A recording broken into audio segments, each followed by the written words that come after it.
Hello मित्रांनो, स्वागत आहे तुमचं माझ्या आजच्या मिनी ब्लॉगमध्ये. आज आम्ही जाणार आहे परांड्याला. ते खूपच लांब असल्यामुळे डायरेक्ट ब्लॉग तिथूनच चालू होईल.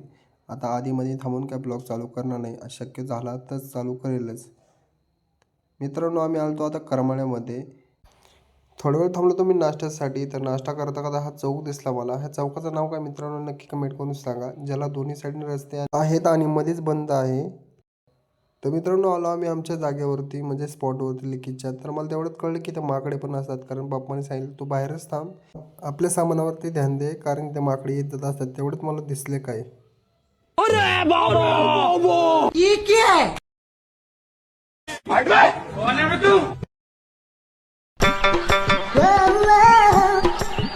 अरे मुझे चक्कर आने लग गया. भावांनो, मी निघालो लिकेज काढायला पप्पांच्या पाठीमागे.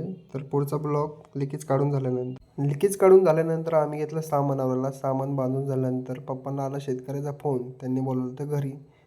मग काय आम्ही निघालो त्यांच्या घरी.